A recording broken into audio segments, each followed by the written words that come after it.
We hope you had a good Halloween. Let's get weird again. Coming up on Worlds Asunder. It just happened that I wrote one of the line developer at the time, Aaron Darland. I had written one of his favorite game books for a game called Unknown Armies. I wrote part of Postmodern Magic. And he's like, yeah, no, you're weird enough for us. The stories we've read capture our attention and immerse our minds in settings of all kinds to bring us the spectrum of feelings and deliver the tale of tales to our starving psyches. Whether it's medieval-style fantasy with mages and knights, or hard sci-fi takes on the future of space colonization, or thrillers set in your backyard, world building is the foundation that holds up the narrative, the glue that keeps it from unraveling as readers follow the journey you laid out for them, all to make the stories jump from the pages and burn themselves into our memories. Welcome, weary writers, to Book Career in a Year's network of podcasts. This is Worlds Asunder, an insightful podcast on world and character building. My co-host is the one and only David Shadoin, better known as Shady. It's not just a descriptor, it's also his moniker. And she's the H.Y. Gregor, but you can call her Haley or Sour Patch, your friendly post-apocalyptic wasteland elf. We know. We have nearly a score of published novels and short stories between us, but who the hell are we to teach you about world building and character development? We get it, which is why we decided to call in some favors. Each week, we pull from a list of the best and brightest authors, editors, and publishers to give tips and guidance on tackling the age-old questions and provide you with tools on how to accomplish world building like the pros. From environment to magic to characters, how do we strike a balance between what matters to our audiences and what matters to keep it all straight? Open up your ear holes and your minds and get ready for us to tear Worlds Asunder. So, if you're ready, just knock and enter. Countdown. I think it starts now. It might. Yeah. That's all right. It's even better if it doesn't. But so you kind of touched on it a little bit, and we might switch gears here and just continue down the discussing religious world building path, or we might save it for later. But I was going to say one of the things you did talk about was like you brought up you're mentoring the kids about how to write Christians as people, right? Like it seems like a ridiculous question a little bit. But at the same time, there are plenty of people out there who don't understand that you can write things respectfully, right? You can respect the source of it and still make fun of the ridiculousness of certain things. And both of those things can exist. Yeah, and I mean, the key is always, when I was getting started in the genre, one of the big panels that you always had at every convention was how to write the other. And it's always, here are these people who look like this and act like this. How do you write people who are not like you? And that always sort of confused me because it's empathy. Like the empathy is the core that should be part of all of the questions. You should be able to think as if you were not yourself and think as if you were somebody else. And so, yeah, writing respectfully while also mocking things. It's tricky because people can be sensitive, especially when it comes to matters of religion and belief and identity and all these things. And I understand that. Like, I'm not trying to offend people when I write stuff, but at the same time, like, everyone needs to be able to look at themselves from someone else's perspective, as well as looking at other people from their perspective. So it becomes this kind of cycle of, I'm offended because you're making fun of something that's like me. Well, I'm making fun of parts of you and not you. And maybe that means you should look at those parts of you and maybe reform them. The novel that I have out on submission right now is fundamentally about what goes wrong when religion is used for personal purposes, whoever's using it. And I can see a lot of people being offended by this because, the big bad in the world is the organized religion. And I can see my father and other people like him looking at that and saying, well, you're just being angry at the church. I'm like, no, I'm angry that you're using the church the way you are. Like, I take these things seriously. So should you. and this is where I find fault.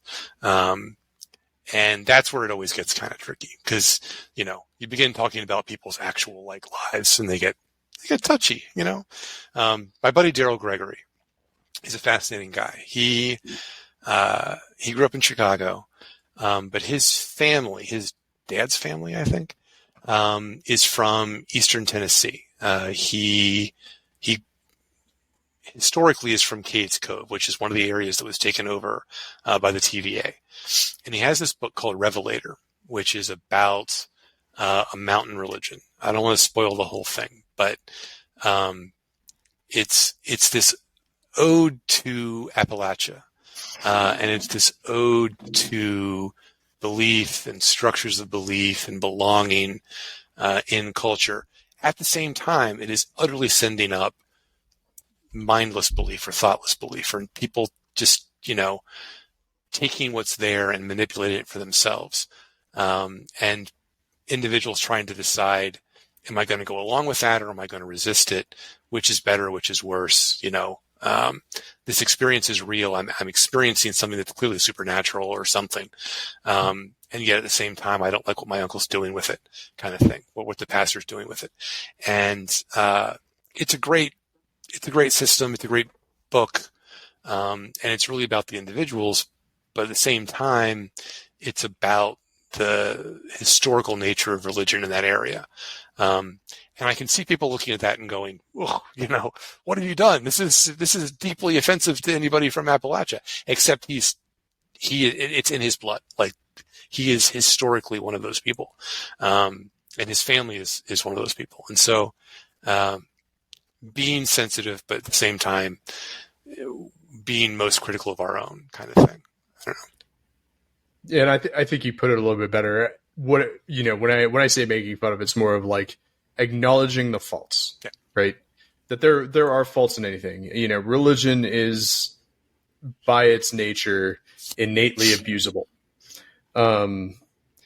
But as is any moral code, it's not just religion. And that was kind of the thing that I was getting at, is that you can have a belief system, you can have a moral code, and when we get to the world building purposes, that the corruption of that is conflict in and of itself and drives kind of a narrative for your characters. Well, like I said earlier, one of the things that I always try to figure out is what's true, and then what people perceive about what's true, and then how that's changed over time. Because the evolution of belief is always, the evolution of anything, of any cultural event, is always what's most interesting to me.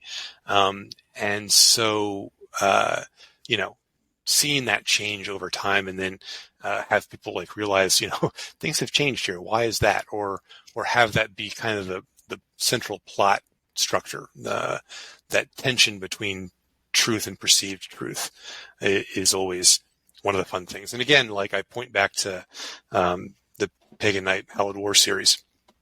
Like, that is a series that is kind of a heart book for me, because it's about the evolution of belief over time, and then how cultures manipulate that, and how that leads to trouble, to violence, to anger, and family structures sort of trying to argue that out. So my wife has often said that series is me arguing with my dad about things we both agree about, and still coming to at the end, coming to, you know, this moment of tense agreement, but understand that we approach things differently. And that journey matters, because it does define, you know, who we are as people, but who your characters are. Yeah. So you can have those similar characters in your books too, where it's that journey will define how they deal with the world. Even though they ultimately get to the same place, they might have different tracks to get there, which comes back to the point you made about 30 minutes ago about memories and how they create us. But not just us, like your characters too, how it shapes your actions, both your failures and your successes. So, yeah, our audience didn't know they were also going to get an introspective podcast today. I'm here for it. Love it. Yeah. So when we go to, I'm gonna make a very big hard right turn, and we're we're gonna jump back out of this because we could do another full hour just talking about belief systems. But I think I kind of want to save that for a later episode, and you'll be first on the list to come back for it. But the genre blending piece, we touched on it a little bit earlier, and that's how we ended up getting into talking about the belief systems. But so really first, how is it that do you define the genres that you're going to blend before you do it, or do you just go, oh, this is what it ended up being based on like either the world building or the magic system or the characters you brought in? To a certain degree, yeah, I do. But I don't let that limit me. Like, I don't say, all right, this is going to be a steampunk book, therefore, no computers. No, that's boring. Like, I try to build from the inside out as opposed to the outside in. And so, genres are designed to be, they're marketing tools. That's really all they are. And while it is easy to kind of, it makes it easier for the writer to be like, okay, I'm writing a steampunk novel, or I'm writing an epic fantasy novel. Here are the things that are expected in that. I'm really more interested in core beliefs, core systems, and then building out from that. I don't really say, okay, I'm going to write, a steampunk epic fantasy or a cyberpunk epic fantasy. Though when I'm talking to people about it, that's sort of how I vocalize it. But in my brain, I'm just kind of like, I'm trying to find the things about those genres that interest me and focusing on those and on interesting way of doing those things. Again, like with the Neon Moon project, I think one of the most interesting things about cyberpunk as a genre was this idea, which eventually became the internet, this idea that there was something beyond the screen that you could kind of get at. And Gibson describes that moment of discovery. He was in Vancouver, or Toronto at the time, at a video game parlor watching kids play. And he was like, there was clearly something beyond the screen that those kids were trying to get at and were pouring themselves into and seeing that nobody else was seeing. And he kind of wanted to explore that idea. He didn't sit down and go, all right, I need a communication system. Like, what am I going to do? How are computers going to work in this world? He knew nothing about computers. He knew about how people interacted with computers, and that's what made that idea interesting to him. And I try to approach things the same way. I try to say, what about cyberpunk fascinates me? And if I want to write a cyberpunk book, how am I going to lean into that? How am I going to do that and do it differently? And what am I going to draw from? And it's always going to be a variety of sources. So, yeah, I don't sit down and say, here's my Mad Libs, fill in the blank, which ones I'm going to use. But I do have influences. Like, the pitch for Servant of the Pale Sword was always Witcher meets Jason Bourne. But that's not really what it is at all. It's just that those are easy handles to hold on to. And those, like whenever I would go too far in one direction or another, I would be like, all right, remember, you're trying, these are your handles. Hang on to this. Don't let it get away from you. You're hanging on, going down the sled. It's like riding a sled down a mountain. And there are a lot of trees, and it's very easy to get into the trees, but you want to hang on to the sled. Doesn't matter how fast you go. As long as you hold on to the sled, you'll be okay. It's not true, but it feels like it is. So I have a question that I may struggle to articulate, but I'm going to try. So using the example of The Witcher meets Jason Bourne, one of those is pretty classic fantasy, and one is a thriller. Some genres, when you say fantasy, we immediately think of a setting, right? And others, when you say thriller, you think of a specific type of plotting or specific type of pacing. Do you find that you match those two separate types of genres more often? I don't know if that makes sense. Like you say romance, you can layer romance onto any world building setting, right? Yeah. Whereas science fiction is another one that you go, oh, okay, I immediately am thinking of a certain type of setting, but there's also story expectations there. I'm not sure if I'm communicating my point. Well, so there are ways in which genre is world, is setting. I mean, like there are three elements. I'm pulling straight from Sanderson at this point, but there are three elements to these things: setting, plot, and character.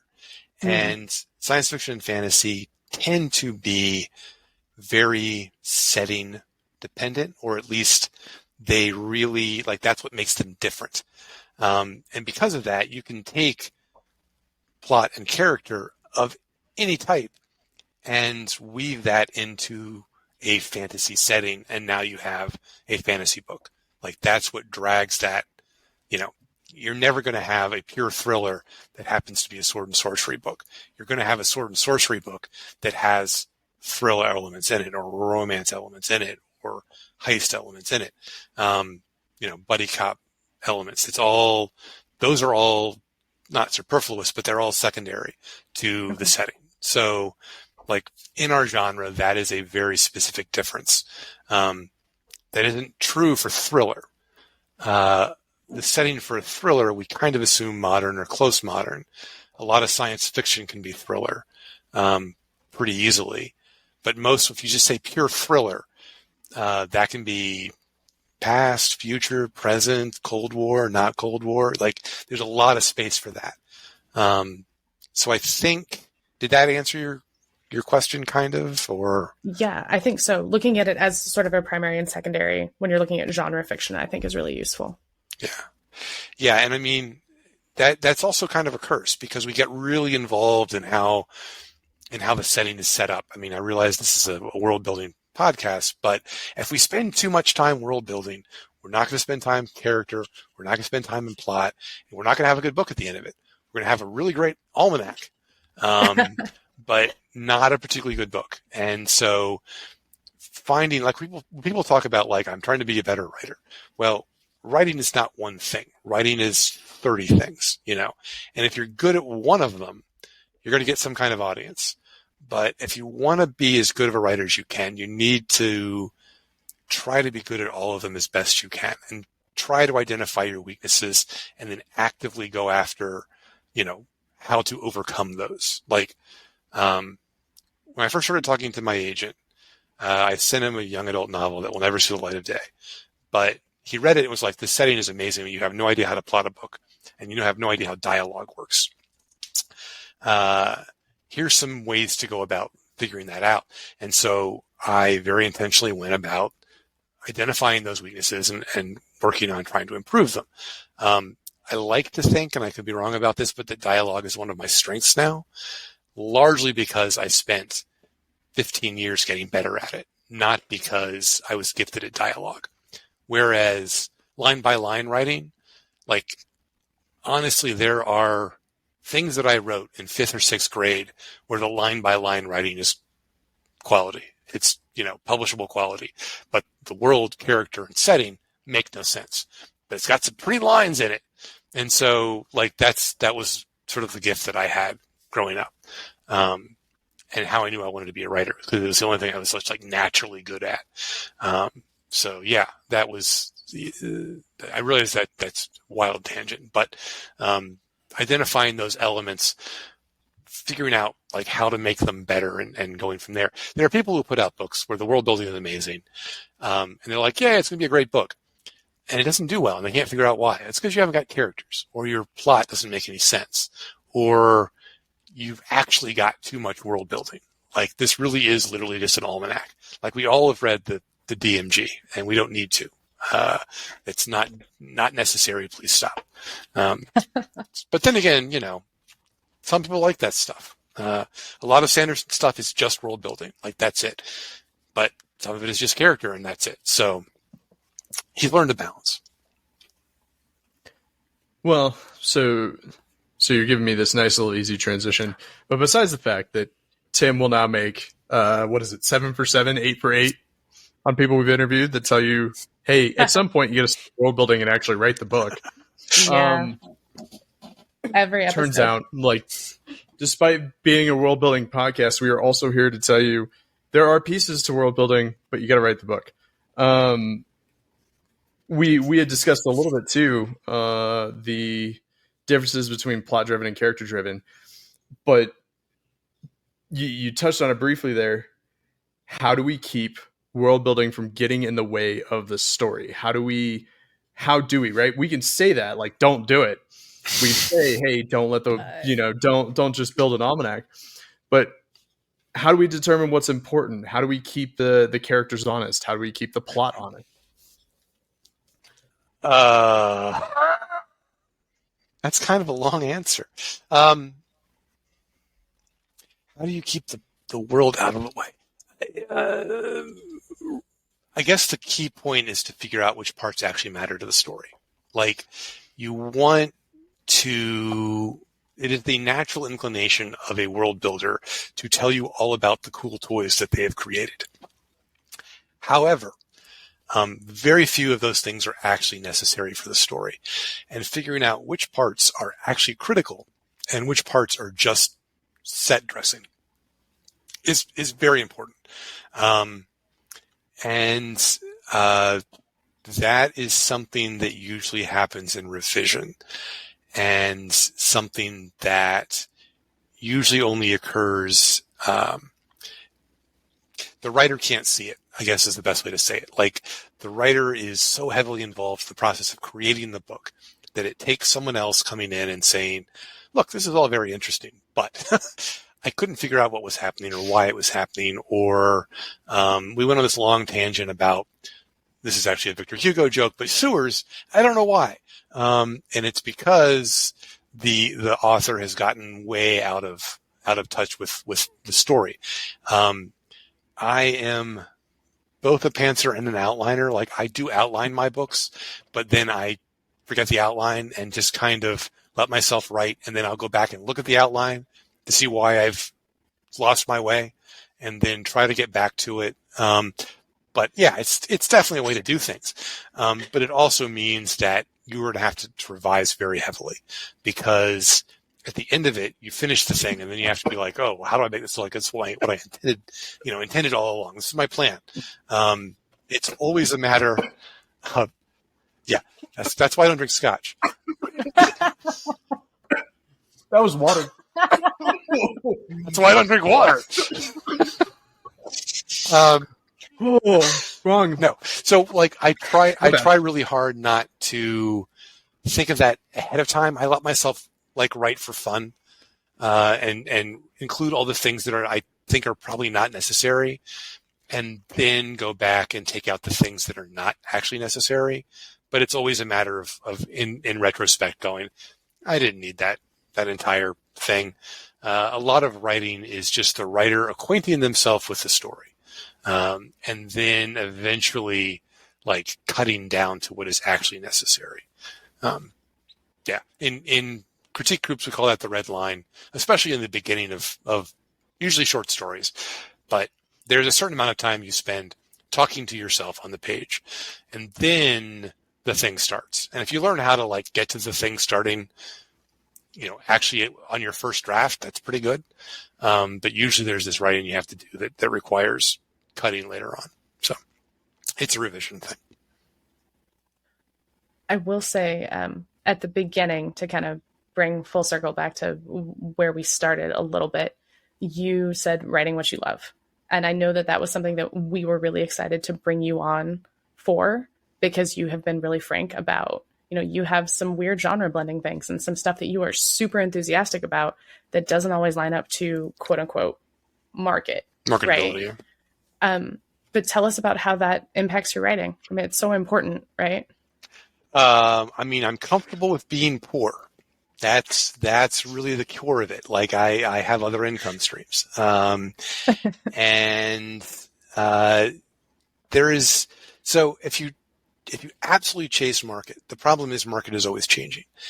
And I can try to, there are people who can do it, who can sit down and be like, all right, here's, dragons are hot right now, don't write a dragon thing, which is what I'm doing. But, that's just a short story. That doesn't count, much. The core idea is, if you can try to write this thing that is going to sell well, and you know it's going to sell well, even if you're not really enthusiastic about it, then, you know, good for you. That's great. I can't do that. I am not physically capable of like sitting down. This is what I do all day. I sit at this computer right here in this chair, and for 6 to 8 hours a day, write words. And if I'm not enjoying that process, I might as well go back to my job that I hated also. Like, I don't understand like trying to make yourself unhappy just for money. But that's a whole philosophy thing. At the same time, like, I wish I was a little bit more successful. I wouldn't turn it down. I wish people were suddenly really into like, you know, airships and shape-shifting dragons as much as I am. But it hasn't happened. I mean, yeah, no, I know. There are people who like what I do. There's just not like 50,000 of them. And that's kind of the number you need to hit, these days. So, and I mean, part of it is like, honestly, obscurity is the biggest issue. It's very difficult to stand out from a crowd. And I've always chosen to stand out from a crowd by not doing what everybody else is doing. But the advantage of doing what everybody else is doing is that swell, raises awareness across the board. If you are writing a dragon book and people like dragon books, then it's very easy to say, hey, you like dragon books? I also have a dragon book. But if you don't write dragon books and everyone's writing dragon books and you go and write a dragon book and you say, hey, look, it's my dragon book, it's probably not going to be actually a dragon book. Like, it's going to be a book that you like that happens to include dragons, if that makes any sense. Like Joshua, my agent, for many years, the first book I sent him was young adult because I thought I was going to write young adult. I don't know why I thought that. I just thought it. There's money there. Because there was money there, right. And I was trying to like get out of my job that I hated, aforementioned job that I hated. So I wrote the original thing and it wasn't great. I really didn't know what I was doing. And then I began selling other stuff. And so that's where like my career went. But he kept coming back and saying, you know, if you've got a young adult novel in you, you really should try to write it. And I would continue writing something and sending it to him. And he'd be like, this isn't bad, but it's not a young adult novel. And eventually at some Worldcon, I went to like, what's hot in young adult now? And the panel was full of people who loved young adult. And the room was full of people who loved young adult. And they all had their favorite young adult novels and stuff. And I realized I didn't read young adult. I didn't particularly care for young adult. When I went and read young adult novels, I'd be like, well, this is just sad. This is boring. This isn't very good. Like, where's the weird stuff? And so whenever like I thought the only young adult that I could ever stomach was Lemony Snicket. And it was written very intentionally to be a not young adult novel. And so like, and that's not something you could like replicate. You can't just do that again. So yeah, that's the point at which I stopped trying to write young adult novels, was when I realized I don't really like young adult. And I don't think I want to like torture myself by trying to write something I don't really enjoy. And in order to write it well, you really have to love the thing. That's just the nature of it. Like tie-in novels. And this is sort of where I'm a bit of a hypocrite, but very early on, my first publisher was Solaris Books. And at the time, Solaris was an imprint of Black Library, which does all the Warhammer 40K books. And I happened to be a big 40K guy already. And so the editors were like, hey, we'd really like it if maybe you would do a Black Library book. And so we started doing that dance, that circle of submission and like, you know, here's my idea, here's my pitch. And they'd be like, well, that's okay, but how about this? And I'd look at it and go, well, that's another one of those. How about this? You know, and we went back and forth a couple of times, and I realized I didn't want to play in their sandbox.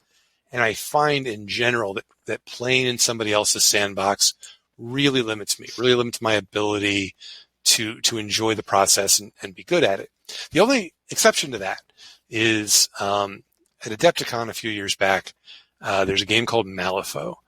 And I don't know if you're familiar with it or not, but it is a very, very weird game. It is a Victorian horror game.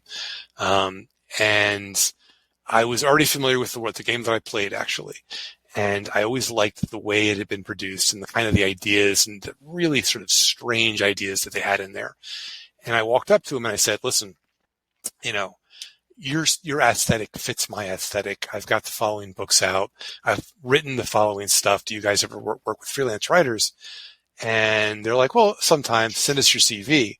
And it just happened that I wrote one of the line developer at the time, Aaron Darland. I had written one of his favorite game books for a game called Unknown Armies. I wrote part of Postmodern Magic. And he's like, yeah, no, you're weird enough for us. And so I have written a lot of stuff in Malifaux, and it's the only IP that I think I can actually function in, because like really, really God level stuff happens in that world. And if I suggest really strange stuff, they're like, perfect. We'll make a rule for it. We'll figure it out, and it's a relationship that works really well. So that's the only exception for me for IP addresses or IP addresses, IP writing, intellectual property. If I was going to simplify it or put a theme to this episode, one, I lost the title. You said it earlier. It's going to come back to me. I was gonna make a joke about that's going to be the title, which was so you're not weird enough for us or something like that. Anyway, you're weird enough. You are weird enough for us. There you go. You are weird enough for us. No, but the other thing is the and I blanked again. Just did it. This is what editing is for. This is why writing revision. Figure out the ends. Here's the thing. I'm gonna leave this in because it's gonna be funny when I edit it. So that's likely what'll happen. No, but it's back to the writing what you love piece, that the commitment to both writing what you love, but also finding people who go yes and, right? And that's that's kind of where you found yourself, is you would go yes and. That's a lot of what you've written. Whether it's the world building piece in your books or working with the game IP, Warhammer 40K had a particular thing they didn't really want to yes and for you. And I think that a big takeaway from today's episodes, and I'm going to say today's episodes even though they'll come out 2 weeks apart, or a week apart, that it is, if you want to get into kind of the genre blending and getting into the world building that goes around it, you've got to be able to yes and. Yeah, I would agree with that. I think that, again, I said earlier, working from the inside out, not looking at the genre as guardrails, but as the part of the garden that's already been explored. And, there's this whole forest out there. And there's absolutely no reason to limit yourself to what's been done before. It might make it easier to market, but it will probably make it less unique. And I mean, this is the thing that Dave Butler and I have talked about a lot. There's a lot of opportunity to write kind of nothing stories. Try to write stuff that's going to last. Try to write stuff that people are going to look at 20 years from now and go, oh, that's really interesting. That's really different. Again, my first book, Heart of Veridon, I still have, that's the book that people most often are like, so when's the next one coming out? And I always say, as soon as 10,000 people give me $1. But it's a process of trying to write memorable stuff and stuff that really is going to last long term and actually mean something, as opposed to just be interesting and kind of fluffy. I mean, I love fluff. This again is a conversation that my father and I have often. He's like, you just write, escapism. I'm like, no, I write escape. And that is different. Escapism is checking out. I am writing something that you have to fully invest in, and it will change the way that you think about the world, if done properly. Gibson changed the way I thought about the world. Tolkien changes the way you think about the world, but only if you do it properly. There is, of course, escapism. I mean, there's nothing wrong with that. I'm not being critical, but at the same time, I think that but taking that extra step and making it really meaningful and really heavy, as opposed to just like taking the easy path. Always take the hard path. The obstacle is the path, as I said to my wife all the time. Make it difficult. Make it difficult. Choosing the hard path on purpose. Oh no, that's like my life philosophy. That really is like that. I don't want to get into like my entire psychology, but there came a point in my life when I realized that I had always taken the easy path, and I knew people who had always taken the easy path, and I didn't like the direction that led. This whole thing about what our past looks like, what our future could look like, and this very narrow point where we can change things slowly. And if you steer into the hard parts, then you're really going to end up more able to steer in the long run, if that makes any sense. But yeah, from a very young age, I was like, okay, but how do I make this tough? Like, why am I making the easy part? Because it's my natural instinct to quit. Like has to do with the way I was raised, has to do with the particular psychology of my parents. But like giving up on stuff was always sort of built into my psyche. And the point at which I was like, no, I don't want to be the guy that path becomes. I want to be the guy that this other path becomes. And that I'm not, I'm, as I said, 51 years old. I'm still walking that path, and I've still got a long way to go. There's always more improvement in all aspects of life. So, especially in writing, like I'm pretty sure I'm maybe 80% of the writer I can be, but I'm not going to stop until until I die, frankly. But I'm always going to be shooting for that 100%, that big target. Well, and you level up with every project, right? Because I feel like every time I write something, I go, oh, I've peaked. And then I look at stuff that I wrote a couple of years ago. You can always see where the improvement comes. But then the next book, there's always another layer that you're able to put in. I don't know who said this originally, but Eleanor Embody is a friend of mine, and she's in marketing now, but she's a writer. She came out of this group from the college. She said to me at one point that your ability to perceive what's wrong with the story is always going to be greater than your ability to actually execute on that perception. So you're very good at looking at some piece of work and say, oh, you've really they've messed up the pacing here, or these characters should be doing this, or this should be from this POV. But then you go write something, and you'll make the exact same mistakes, and someone else will say, you've kind of screwed up your POV here, and you're like, oh, you're right, I did. Your ability to analyze and to see that kind of problem is always going to be better than your ability to actually execute on it, and it will always be true. Like when you're in a project, you're not. I don't know if you hear the clock or not, but it'll stop in a second. Your ability to analyze even your own work is always going to be better than your ability to actually correct it. And those corrections always sort of come from me in these moments of kind of epiphany, where I'm like, that's how it's supposed to be. And it's always a question of, do I actually take the time to rewrite a third of this book to fix this one problem? Or do I just say, this is good enough, I'll fix it in the next one? When Eccentrics came out this year, that book got turned in a little bit late because I spent half a year rewriting the first half of the book over and over again, realizing what I had done wrong, going back, correcting it, realizing what I'd done wrong. And it wasn't until I was like, I really need to turn this thing in. And I sat down and just finished the thing. And I'm willing to bet reading that book that you would never notice that. But at the same time, like, I am fully aware of the errors in that system. I'm always better at looking back at my books and being like, what? I hate that So feeling.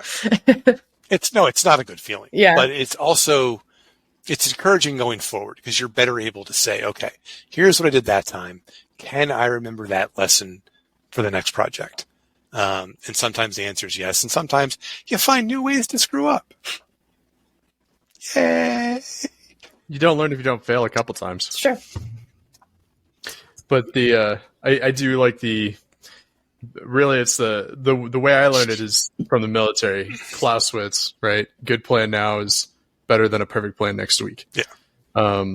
So there is a little bit of that there too, where coming back to I had asked you earlier, how do we keep world building from getting in the way? And that was part of that, where it's like, yeah, I realize something's wrong here, but I may have to go rewrite the rest of the book for this, or if it's good enough, do I just press with this and find ways to tweak it to where I need it to be? Well, again, like knowing how much world building is actually necessary for what you've written, or for what you're going to write. And that's why I said earlier, I always interview worlds through story. Every once in a while, again, Bladecaster Ephemera, that was a story that I did not need to know the full world in order to write. And I don't think in retrospect I would need to do more world building to make it make more sense. I wrote that kind of to explore things, and it turns out I didn't need to. I had it. I didn't need to do any more world building. Everything that I needed was there. And so I really do encourage, if world building is your thing, is kind of your kink, then I really recommend doing that through narrative. Sitting down and just start writing a story. You've got an idea for how the Empire works. Great. Write about the Empire from the perspective of one of its soldiers, or from an inspector, or something like that. You don't need to know everything in order to write the thing. You just need to write the thing. Today is 23rd of September. Yeah. There's 3 months and a week left in this year. You can write 1,000 words a day. 1,000 words a day is not a lot. It's not a lot. You can have a book by the end of the year. And there's absolutely no reason that anybody who has a book in their head can't sit down and just do that. Just do that process. Don't push yourself to do, 20,000 words or anything. It's all about putting down a little bit at a time and just getting at it. And you can fix it later. Revision is always the hard part anyway. But you'll have a book. Well, Haley, do you have any final questions for our guest? Not at this time. Emphasis on at this time. I don't at this time. Yes. Yeah, and I've got so many questions we could go back I have to, a but bunch of notes. I don't want to take any more of your time, and we've got plenty of more episodes that we've got to film at some point. Tim, is there anything you want to leave authors or any other viewers of the podcast, or listeners, I should say, because we'll see if the videos ever come out. Anything you want to leave? Cool shirt. I know, right? I've got a patch. Speaking of, I was going to mention it earlier, but I forgot. I've got a patch that has that on that. Zero Bothers Given. I think it's actually on my backpack. With Winnie the Pooh. Yeah. It's an entire life philosophy. All I would say is that the most important part of writing is getting used to rejection, whether that is self-rejection, external rejection, learning to overcome that, to push through it and to continue. That's the most critical part. And the only way to get over rejection is to face rejection, which means you got to put yourself out there. You got to start submitting. You got to start writing. You got to start publishing. You got to do whatever path you've decided to go down, whether that's indie, whether that's trad, agent, no agent, whatever you decided to do. The only way to get to the end is to start. And that's the hardest part. Because getting knocked down is easy. Getting up is hard. But it's the part that actually creates success. So yeah, get to it. Stop listening to podcasts and start writing. Right. Cheers. Except for this podcast. Keep listening to it half an hour every week. Right, yeah. Well, half an hour is not going to kill you. Come on. Right. Come on. Listen What's a little cocaine? Listen to it as you drive, unless you're like me and you dictate while you drive. But yeah, what's a little cocaine between friends? I am all out of And whiskey. on that note, we are out of time. I mean, we're not technically. I could make this a 3-parter, but we're not going to. Yeah. We're not going to. Tim, it has been an absolute lovely time talking to you. Really enjoyed it. Thank you for coming on. Pleasure to be here. Is there, do you want to plug anywhere people can find you next? I am the only famous living Tim Akers on the internet. Living being the keyword. Well, the critical part is, sadly, there was another famous Tim Akers who passed away 2 years ago of the same cancer that my mother has. So these weird sort of synchronicities occur. But yes, so we're out there. Find me on the Twitters, find me on the Blue Skies or whatever flavor of social media you want. I am not on there very often. I do not like social media. It is toxic and bad for your mental health. But find me there. And I will say profound things and offend people, and that's okay. That's all right. Everything's fine.